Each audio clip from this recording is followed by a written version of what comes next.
Hi guys, it's Kales, and I'm gonna tell you what I read in the month of May.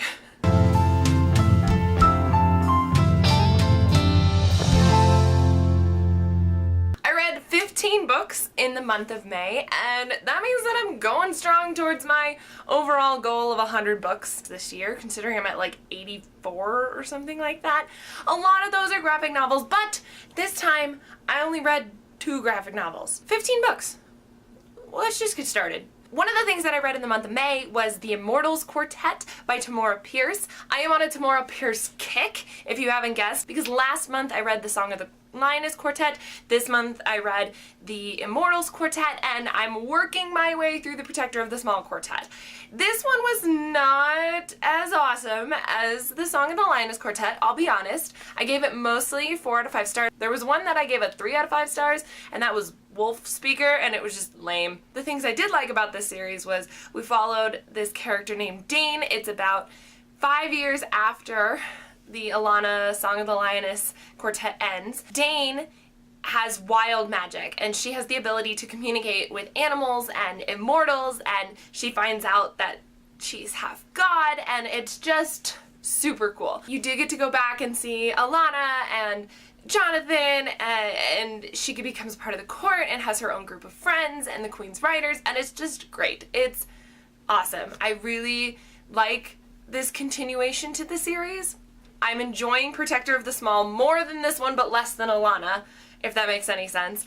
And I'm just happy to continue reading about Tortall. So that being said, I did also read the first book in the Protector of the Small Quartet called First Test. And this one is about the very first girl who wants to become a knight that doesn't have to hide her identity like Alana did.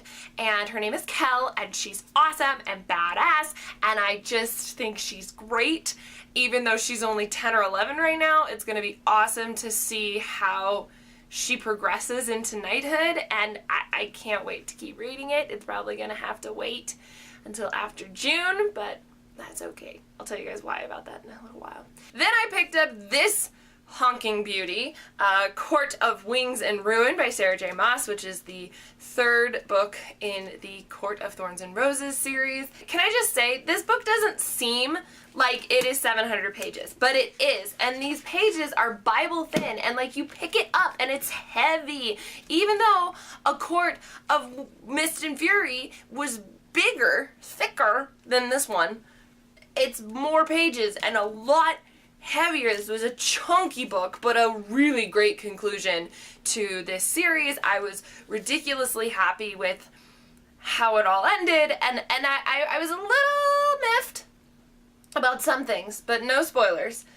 I could appreciate the journey she took Feyre and Rhys and all those characters on.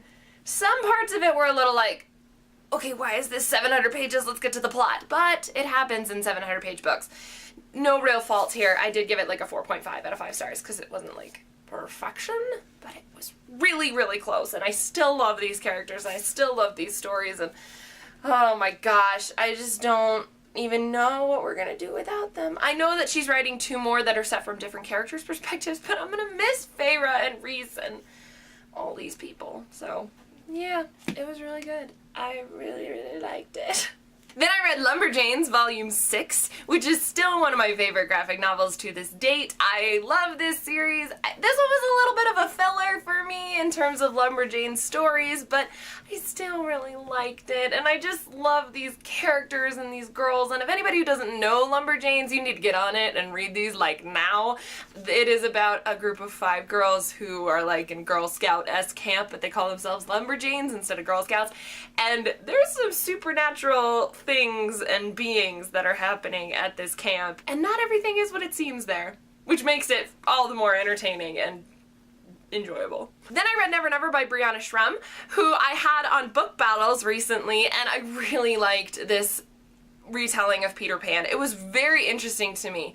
I some of the problems that I had with it were that I like knew what was going to happen, and I was really, really excited and happy that she stayed true to the story and didn't like try and do alternate endings and stuff, and so that I really appreciated. I also really appreciated the fact that Peter Pan is the bad guy in this, and I'm like, yes, finally somebody is realizing how awful Peter Pan is and how crazy and creepy that story is. Like, it's just me, which I need to make a whole video one of these days about my rants on Peter Pan, but I was just like, yes, this book, Peter Pan's a jerk, which he is. So that's how that went down. I ended up liking it, and I really liked getting to know Brianna as well during book battles, and it was just yay. That was a fun episode. If you haven't watched it, suggestion somewhere, you should watch it. Anyway, this book, Never Never, great. Peter Pan retelling, read it. Then I read one of the weirdest graphic novels I've ever read in my life, and it's called Beverly, and it's kind of like about the underbelly of suburbia, which I could appreciate having grown up in suburbia and like realizing the little nuances, but it was just creepy and weird, and like the kids didn't say much, and it was like a bunch of short stories, and they were all really morbid, and I just didn't like it that much. I gave it like a 2 out of 5 stars, only because I could like appreciate what it was trying to do, but I was like, this is creepy and this is weird and not up my alley, so Then I read one of my favorite books that I've read this entire year, and that was Ramona Blue by Julie Murphy. I have not read any Julie Murphy. I have Dumpling on my shelf, see, it's right here, but I've never read Julie Murphy before, and I fell in love with Ramona Blue, and I loved the whole story. Like, I still think about it and I'm like, this is an epic book. And it's so well written and so well done, because not only does it talk about sexual diversity and cultural diversity, but it also talks about economic diversity and pressures from family and feeling like you have to take care of people, and what does it mean to like grow up and get out of your town, and gender identity, sexual identity. It's great. It's so well done, and just it's such a great diverse group of characters in Mississippi, where you follow Ramona, who's 6'3", which I love. Being a 6-foot-tall woman, I was like, yes, please represent. And she's got blue hair, and she is a self-identified lesbian, except then she starts to have supposed feelings for this boy from her childhood, and she's like, whoa, wait, what? What I loved was that it was such an interesting perspective, because it didn't have the morality aspect in there. A lot of books, when you read about people that are questioning their sexual identity, has the morality aspect of, is this right, is this wrong? And it wasn't, because it's not. And Ramona Blue, because it was her being so sure in being a lesbian and her attraction toward women, and then her questioning that, was so interesting, because there was no morality confusion, and it was just the idea of learning about yourself and what you want and who you want, and it was great. Please read it, because dang it, it's good. Then I read The Names They Gave Us by Emery Lord, which I also really enjoyed this book. This was an excellent book about this girl who is a very faithful Christian, raised in a Christian home, and instead of going to church camp, like she was supposed to over the summer, she goes to Camp Daybreak, which is this camp for troubled teens and troubled kids, and she learns very much about the idea of being okay versus not being okay, and whether that's okay, for lack of a better word. And she learns more about her mom's past, and her mom has cancer, and so she's dealing with that, and you know, boyfriend breaking up with her or putting them on pause, which is bull. I loved this story, which also had such a plethora of diverse, interesting, dynamic characters. And the only reason I didn't give it a 5 out of 5 stars was I couldn't really relate to Lucy as the main character. I had a really hard time. I found her annoying some of the time, and I just was like, oh, I'm so much more fascinated in these other people than I am her, which is, whereas in Ramona Blue, I loved Ramona and the rest of the characters in it too. They were both oddly similar books, but different.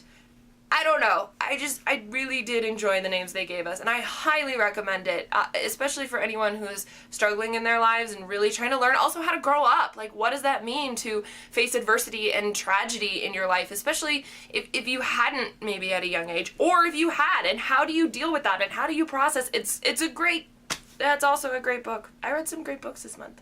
Oh my gosh. And then I read this book of poems, Milk and Honey, which my friend gave me, we have this kind of like little book club that we're doing for my crew in the show. We've passed around Border Crime and now Milk and Honey, and I read it in like 10 minutes, and it was beautiful and tragic and heartbreaking, and the artwork in it was awesome. Like, if you just need a book of poems to read and you want to jump outside the genre, pick this one up because it's easy to sift through. It's a great book. 5 out of 5 stars. Great book of poems. I blew my mind. It was just fascinating and epic. Last but not least, I read the entire Lois Lane trilogy, which I'm so sad it's over, guys. This Lois Lane is badass. I read about a lot of badass women this month, and I love this series by Gwenda Bond. Gwenda Bond was also on Book Battles recently with Colleen Oakes and Brianna Schrum, and this series is just so great. It's like Veronica Mars meets Supernatural, and it just is all of the awesome encompassingness that it is. It's just so good, and it gets better each time as she increases the mystery and increases the suspense, and I just love Lois Lane, and I wish there were more of these books. Also, they're really pretty together. Like, these just sit so prettily on my shelf, which is a bonus. Those were the 15 books that I read in the month of May. If you have any questions about any of them, let me know down in the comments below. Just so you guys know, for the month of June, me and my friend Allison, who co-hosts Why We YA with me, our podcast for readers, we are challenging ourselves for the month of June, which is Pride Month, to read only LGBTQ plus books. It doesn't have to be YA, but we're going to try and make it mostly YA. So if you want to join us with that, or have any recommendations, leave them down in the comments below. I'd love to hear what you guys have to say and start a conversation, as per usual. Until next time, guys, bye! You know, you don't have to think about it too hard. It's not like Dickinson, which didn't write poems. No, Emily Dickinson did. Hold on. Yeah, I'm right. Why am I second-guessing myself? Anyway, I don't know what I'm saying. I hardly ever do.